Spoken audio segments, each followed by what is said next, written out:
안녕하세요. 오늘은 정말 중요하고도 흥미로운 얘기를 해볼까 하는데요. 바로 미래의 거대한 전기차 군단을 어떻게 감당할 것인가 하는 문제입니다. 전기 트럭, 버스, 배달용 밴 같은 차들이 점점 더 많아지고 있는데 이 모든 차량에 과연 어떻게 전력을 공급할 수 있을까요? 자, 이런 질문 한번 던져볼게요. 만약에 전기버스 100대를 동시에 충전해야 한다면 도시 전체를 정전시키지 않고 과연 이게 가능할까요? 바로 이 질문 하나가 오늘 우리가 다룰 문제의 스케일이 얼마나 크고 중요한지를 딱 보여주는 것 같습니다. 오늘 우리가 함께 살펴볼 내용은 이렇습니다. 먼저 전기차 군단이 직면한 과제가 뭔지 알아보고 그 다음엔 더 똑똑한 요금제와 충전 방식, 그리고 사람들이 몰리지 않는 시간에 전기를 쓰도록 유도하는 인센티브에 대해 이야기할 겁니다. 심지어 자동차가 거꾸로 전력망에 전기를 파는 놀라운 기술도 살펴볼 거고요. 그리고 마지막에는 이 모든 전략들이 정말 효과가 있는지 데이터로 증명해 보이겠습니다. 자, 그럼 첫 번째 주제, 전기차 군단의 과제부터 시작해보죠. 해결책을 찾기 전에 우리가 대체 얼마나 큰 문제를 마주하고 있는지부터 제대로 알아야겠죠? 이 그래프 좀 보세요. 와, 이 차이 보이시나요? 왼쪽에서 작은 막대가 우리가 집에서 전기차 한 대 충전할 때 쓰는 전력량이에요. 그런데 오른쪽에 거대한 막대, 저건 상업용 대형 전기차 수백 대를 충전할 때 필요한 전력량입니다. 이건 뭐 비교가 안 될 정도죠? 그래서 진짜 문제는 뭐냐면요. 바로 피크 수요라는 겁니다. 이게 뭐냐면 그냥 간단하게 전력망의 출퇴근 러시아워라고 생각하시면 딱 맞아요. 모든 차가 한꺼번에 충전을 시작하면 도로가 꽉 막히는 것처럼 전력망에 과부하가 걸리는 거죠. 그럼 두 번째로 넘어가서 이 전력망의 교통체증을 어떻게 해결할 수 있을지 한번 볼까요? 바로 더 스마트한 요금제와 충전 방식입니다. 경제학을 이용해서 사람들의 행동을 바꾸는 거죠. 예전 방식이랑 지금의 스마트한 방식을 한번 비교해 볼게요. 왼쪽의 수요 요금은요, 전기를 갑자기 많이 썼다고 벌금을 매기는 방식이에요. 반면에 오른쪽의 시간대별 요금제는 어때요? 오히려 똑똑하게 한가한 시간에 충전하면 보상을 주는 훨씬 더 현명한 방식인 거죠. 여기서 핵심 개념이 바로 이 시간대별 요금제, 즉 TOU입니다. 아주 간단해요. 전기를 쓰는 사람이 별로 없는 시간, 예를 들어 모두가 자는 새벽 같은 때 충전하면 전기요금을 확 깎아주는 제도예요. 이게 그냥 이론으로만 끝나는 얘기가 아닙니다. 실제로 캘리포니아의 전력회사인 PG&E는 이미 이걸 하고 있어요. 딱 정해진 피크 시간, 오후 4시에서 9시 사이만 피하면 전기요금을 훨씬 저렴하게 해주는 거죠. 자, 세 번째 주제입니다. 단순히 요금만 똑똑하게 만드는 걸 넘어서 더 직접적인 혜택, 그러니까 인센티브를 줘서 좋은 충전 습관을 만들도록 유도하는 방법에 대해 알아보겠습니다. 인센티브가 작동하는 방식은 여러 가지가 있어요. 예를 들면 전력회사가 그냥 피크 시간 피해서 충전하면 할인해 줄게 하고 직접 돈에 깎아주기도 하고요.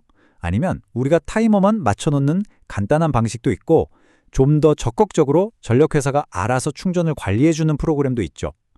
심지어는 전기가 막 모자랄 때 지금 충전 멈춰주시면 돈 드릴게요 하는 수요 반응 이벤트에 참여해서 돈을 벌 수도 있습니다. 실제 사례를 보면 더 와닿으실 거예요. 뉴욕의 코네디슨이라는 회사는요, 피크 시간을 피하면 킬로와트 시당 10센트를 할인해주고, 그것도 모자라서 여름철 피크 시간대를 아예 피하면 한 달에 $35 보너스까지 줍니다. 이 정도면 정말 해볼 만하죠. 자, 이제 네 번째 주제인데요. 이건 정말 거의 공상과학 영화에나 나올 법한 얘기가 현실이 된 케이스입니다. 바로 자동차가 전력망에 전기를 되파는 기술이죠. 이걸 바로 V2G Vehicle to Grid 기술이라고 부릅니다. 말 그대로 전기차가 전기를 쓰기만 하는 게 아니라 필요할 땐 거꾸로 전력망에 전기를 공급해주는 거예요. 에너지 흐름이 일방통행이 아니라 양방향이 되는 거죠. 정말 혁신적이지 않나요? 어떻게 이게 가능하냐고요? 자, 보세요. 먼저 전기차들은 전기료가 제일 쌀 때, 그러니까 밤에 충전을 가득해둬요. 그러다가 전력 사용량이 폭증하는 피크 시간이 되면 충전을 멈추거나 심지어는 배터리에 저장해둔 전기를 다시 전력망에 팔아서 돈을 버는 겁니다. 차량 소유주 입장에서는 새로운 수입원이 생기는 셈이죠. 자, 그럼 이게 실제로 얼마나 돈이 됐는지 한번 볼까요? 정말 놀랍습니다. 레벨이라는 회사는 이 V2G 시범 사업으로 딱 한 시즌, 여름 한철에만 $10,000, 우리 돈으로 1,000만 원이 넘는 수익을 기대하고 있어요. 이게 다가 아닙니다. 매사추세츠에서는 스쿨버스 한 대로 이걸 시도했는데 무려 23,000달러를 벌었어요. 이 돈은 전부 지역 교육청으로 더 갔고요. 그러니까 스쿨버스가 아이들 등하교만 시키는 게 아니라 학교 예산까지 벌어다 주는 거예요. 그리고 이 사례는 정말 정점입니다. 콘 에디슨의 또 다른 시범 사업에서는요, V2G로 번 돈이 버스를 충전하는 데 쓴 돈보다 더 많았어요. 배보다 배꼽이 더 큰 거죠. 좋은 의미로요. 버스 한 대당 1년에 약 4,000달러를 아낀 셈인데 이건 사실상 자동차가 자기 연료비를 자기가 벌어오는 거나 마찬가지예요. 정말 대단하죠. 자, 지금까지 여러 가지 멋진 해결책들을 이야기했는데요. 이게 정말 말처럼 될까 싶으시죠? 그래서 마지막으로 이 전략들이 실제로 효과가 있다는 걸 데이터로 확실하게 보여드리겠습니다. 이 차트 좀 보세요. 미시건주에서 진행한 프로그램 결과인데요. 와, 숫자가 모든 걸 말해주죠. 전체 충전량의 91%가 피크 시간을 피해서 이루어졌습니다. 이건 뭐 거의 완벽한 성공이라고 할 수 있겠네요. 캘리포니아 스쿨버스 사례도 마찬가지입니다. 별다른 관리 없이 그냥 뒀을 때는 피크 시간 전력 사용량이 30%나 됐는데 우리가 오늘 얘기한 부하 관리 전략을 적용했더니 보세요. 딱 절반인 15%로 뚝 떨어졌습니다. 효과가 확실하죠? 자, 결론입니다. 오늘 우리가 살펴본 스마트 요금제, 인센티브, 그리고 V2G 기술 이 세 가지를 잘 조합하면요. 사람들이 붐비는 시간을 피해서 충전하도록 유도할 수 있다는 게 확실해졌습니다. 운전자들은 돈을 아끼고 전력망은 안정되고 이건 정말 모두에게 이득인 윈윈 전략인 거죠. 이제 곧 수많은 전기 트럭과 버스들이 도로를 가득 메우게 될 겁니다. 오늘 우리가 함께 살펴본 이 혁신적인 방법들이 과연 우리가 꿈꾸는 더 깨끗하고 안정적인 에너지 미래를 여는 열쇠가 될 수 있을까요?